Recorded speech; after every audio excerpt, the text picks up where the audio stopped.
Senate में opposition जमातों की पार्लिमानी पार्टी का इजलास, सेनेट की आज की कार्रवाई से मुतालिक हिकमत अमली तय की जा रही है। खबर दे रहे हैं आपको इस हवाले से कि आज की हिकमत अमली तय की जा रही है। बात करते हैं नुमाइंदा समा टिका खान सानी में ज्वाइन कर चुके हैं। टिका, बड़ी करीब से आप नजर रख रहे हैं तमाम तर मामलात पर जो भी हो रहा है वहां पर। फारूक नाइक से भी आपने आपसे कुछ देर पहले एक्सक्लूसिव गुफ्तगू की थी, वहीं पर अपोजिशन भी तैयार है। क्या हिकमत अमली जो अपोजिशन की जानिब से तय की जा रही है? जी बिल्कुल, एक तरफ तो हुकूमती इत्तेहादी जमातें जो हैं वो नाश्ते की टेबल पे मौजूद हैं और बैंक्वेट हॉल में नाश्ता को सर्व किया जा रहा है। अपोजिशन चैम्बर में अली जफर की चैम्बर में, पार्लिमानी लीडर की चैम्बर में अपोजिशन की बाकायदा तौर पर मीटिंग हो रही है इस हवाले से। ठीक है, तो टिका खान सानी जैसे हम बता रहे हैं 27वें आईनी तरमीम कैसे रोकें, अपोजिशन जमातों ने भी सर जोड़ लिए हैं। सेनेट में अपोजिशन जमातों की पार्लिमानी पार्टी का इजलास जारी है। सेनेट की आज की कार्रवाई से मुतालिक हिकमत अमली पर गौर किया जा रहा है। सेनेट का इजलास कुछ देर में पार्लियामेंट हाउस में शुरू होगा। फारूक नाइक खुसूसी मुश्तरका कमेटी से मंजूर होने वाली 27वें आईनी तरमीम पर रिपोर्ट पेश करेंगे, जिसके बाद ऐवान बाला में आईनी तरमीम बिल की मंजूरी दी जाएगी। मजीद बात करते हैं इस्लामाबाद से समा के deputy bureau chief Behzad Salimi से। बहजाद, ऐवान में मजीद क्या कार्रवाई होगी?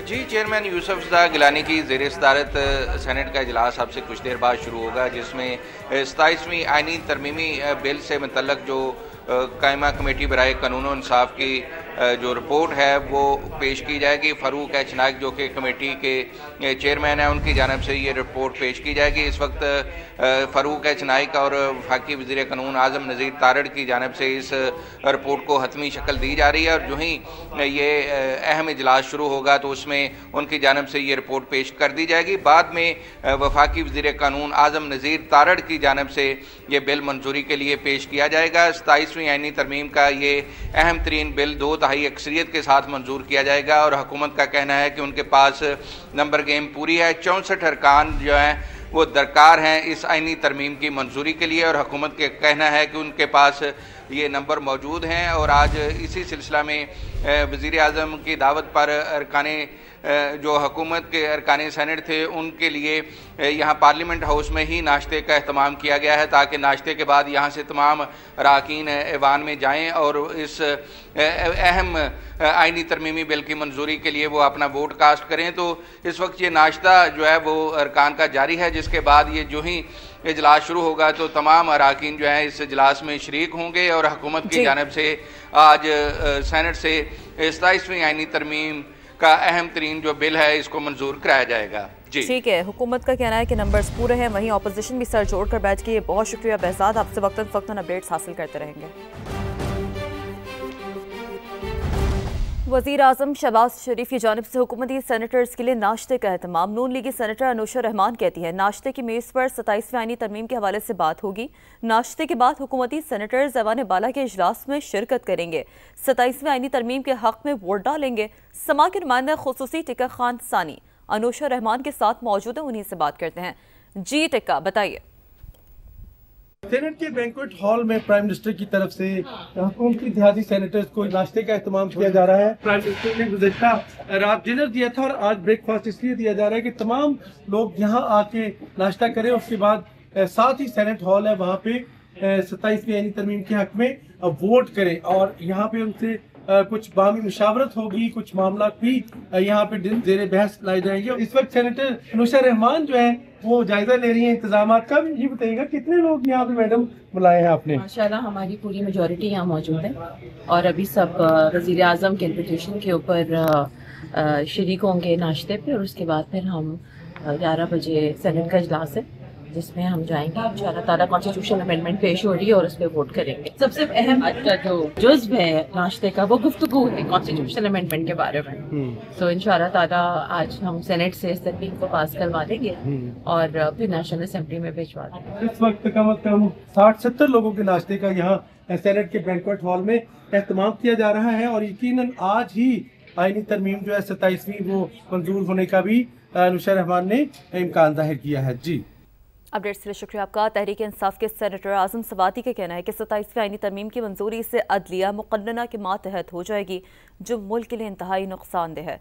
पार्लियामेंट हाउस में समाज से खुसूसी बात करते हुए आजम सवाती ने कहा, 27वीं आईनी तरमीम मंजूर हुई तो आइंदा नस्लें हमें माफ नहीं करेंगी। 27वीं तरमीम के अंदर सबसे बड़ा तबाही का एक पैगाम है मुल्क के लिए, मुल्क के इदारों के लिए, क्योंकि जब हमारा अदालती निज़ाम इंसाफ से दूर होकर इंतज़ामिया के अंडर हो जाएगा तो उस वक़्त आपकी मुकन्ना, उस वक़्त आपकी अदलिया मुकम्मल तौर पर ग़ुलामी में चली जाएगी। और मैं समझता हूँ कि जब लोगों का एतमाद इंसाफ से दूर, अदल से दूर होगा तो फिर सारे रियासती इदारे दम तोड़ देंगे। ये इदारे बड़े मुश्किल से बनते हैं, लेकिन आपकी इस एक तरमीम से पूरे का पूरा मुल्क का निज़ाम धड़ाम से गिर जाएगा और हमारी नस्लें हमें माफ़ नहीं करेगी। आगे बढ़ते हैं, आपको बताते हैं माली साल के पहले 3 माह में नॉन टैक्स रेवेन्यू से हासिल आमदन 3040 अरब रुपए तक पहुंच गई। रवा माली साल नॉन टैक्स रेवेन्यू का मजमूई हदफ 5147 अरब रुपए मुकर्रर है। बात करेंगे इस संवाद से समा के नुमाइंदे खुसूसी शकील अहमद ने हमें ज्वाइन किया है। जी शकील अहमद, क्या डिटेल्स है इस हवाले से? दस्तावेज में क्या बताया गया है? देखिए, पिछले माली साल 3 माह में 3051 अरब रुपए नॉन टैक्स रेवेन्यू हासिल हुआ था। ये वफाकी हुकूमत की खालिस आमदनी होती है, इसमें सूबों को शेयर नहीं देना होता। और इस माली साल के पहले 3 माह में 3040 अरब रुपए नॉन टैक्स रेवेन्यू जमा किया गया है। अहम बात यह है कि पेट्रोलियम लेवी और जो स्टेट बैंक का मुनाफा है उसमें इजाफा हुआ है। 3 माह में पेट्रोलियम लेवी की मद में आवाम से 110 अरब इजाफी वसूल किए गए हैं। 371 अरब 60 करोड़ रुपए वसूल किए गए हैं जुलाई से सितंबर तक। पिछले साल इसी मुद्दत में 261 अरब 68 करोड़ रुपए वसूल किए गए थे। 3 माह में कार्बन लेवी की मद में भी 10 अरब 19 करोड़ वसूल किए गए हैं। जुलाई से सितंबर स्टेट बैंक का मुनाफा 2428 अरब रहा है।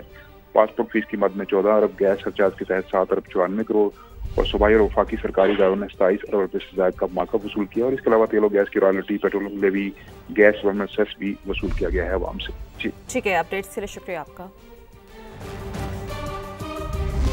लाहौर के इलाके हर्बन्सपुरा में घर में सिलेंडर धमाके में जाम बहक अफराद की तादाद 3 हो गई। 6 खवातीन समेत 7 अफराद जख्मी हुए।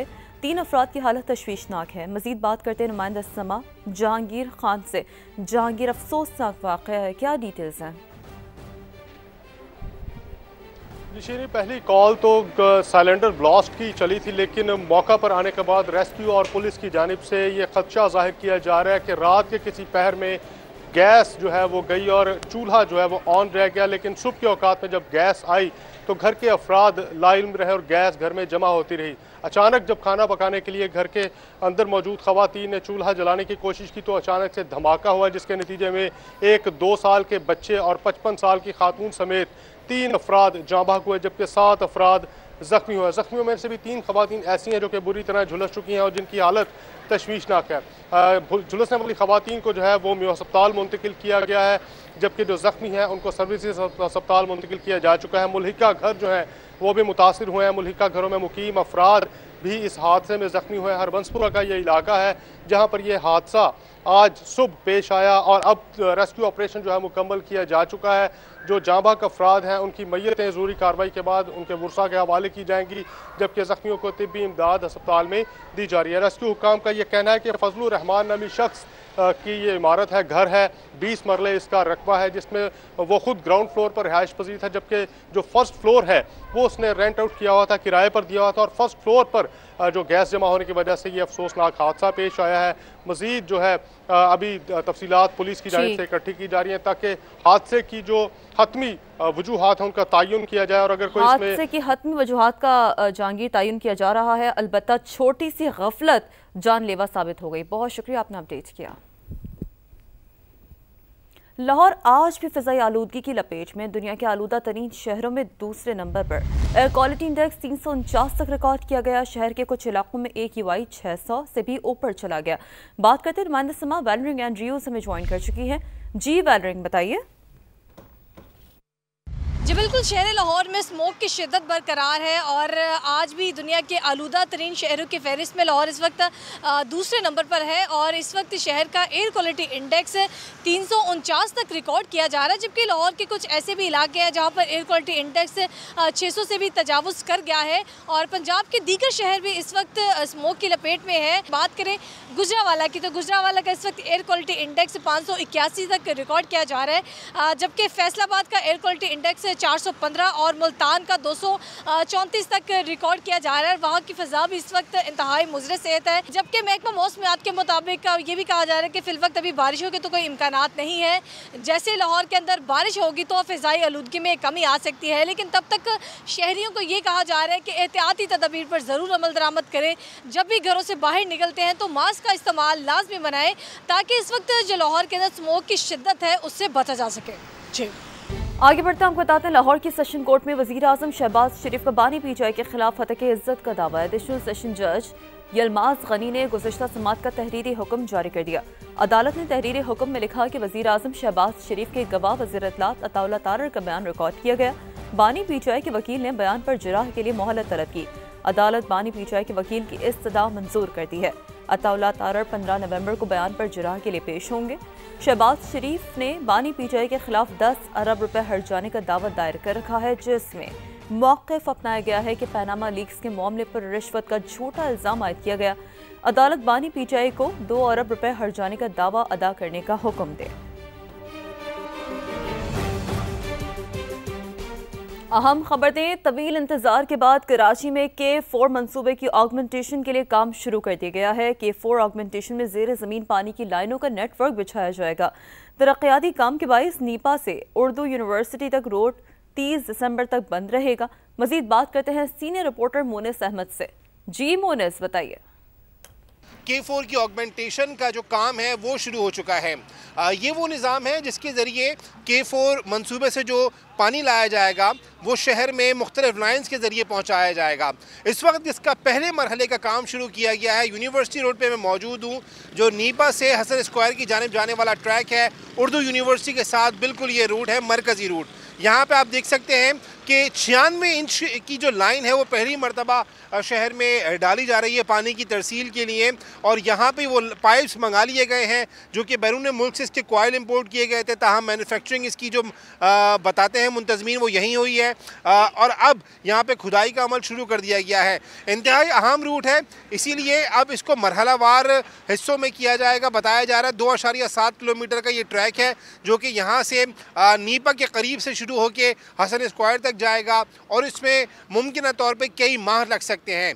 शहरियों को मुश्किलात का सामना ना हो इसीलिए ट्रैफिक मैनेजमेंट प्लान बनाया गया है, लेकिन यकीनी तौर पे ये इंतहाई अहम रूट है जिस पे BRT का काम भी चल रहा है, और अब K4 ऑगमेंटेशन के लिए भी जो लाइंस हैं वो डाली जा रही हैं, तो लोगों को परेशानी का सामना हो सकता है। इसीलिए जो हुक्काम है वो दरख्वास्त कर रहे हैं कि जो ट्रैफिक मैनेजमेंट प्लान है उस पर शहरी तवज्जो दें और उसको फॉलो करते हुए घरों से निकलें ताकि उनको मुश्किल का सामना कम से कम करना पड़े। जी, अपडेट्स के लिए शुक्रिया आपका। पाकिस्तान रेलवे का पहला AI security system Rawalpindi railway station पर नस्ब कर दिया गया है। 180 से ज़ायद कैमरे 24 घंटे रेलवे लाइन, टिकट घर समेत रावलपिंडी स्टेशन के चप्पे चप्पे की मॉनिटरिंग करेंगे। सिक्योरिटी सिस्टम का एक डेटाबेस भी मौजूद है। इस सिस्टम के बारे में तफसीलात के लिए जानते हैं उमर आसिफ की इस रिपोर्ट में।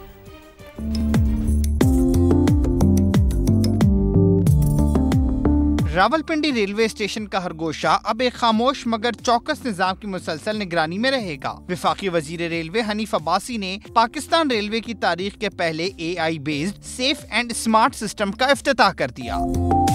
180 से जायद कैमरों का नेटवर्क 24 घंटे पार्किंग, मुसाफिरों की कतारों से टिकट घर और प्लेटफॉर्म तक हर शख्स पर नजर रखेगा। हर चेहरे की शिनाख्त होगी, इसे मरकजी डेटाबेस से भी मिलाया जाएगा। पैसेंजर आना चाहेगा पार्किंग से तो वहाँ से उसकी गाड़ी का ANPR, उसकी पिक्चर, उसकी फेशियल डाटा, वहाँ से उसकी ट्रेसिंग शुरू हो जाएगी। आप बेसिकली ब्लैक लिस्टिंग भी कर सकते हैं। कोई क्रिमिनल, कोई टेररिस्ट अगर यहाँ पे आता है तो उसके रियल टाइम अलर्ट्स भी मिल सकते हैं। FWO की जानिब से ये सिस्टम फिलहाल सिर्फ रावलपिंडी रेलवे स्टेशन पर नस्ब किया गया है। मुस्तकबिल में इसका दायरा दीगर रेलवे स्टेशन तक बढ़ाया जाएगा। कैमरामैन ज़ियाफत अब्बासी के साथ उमर आसिफ, समा, रावलपिंडी।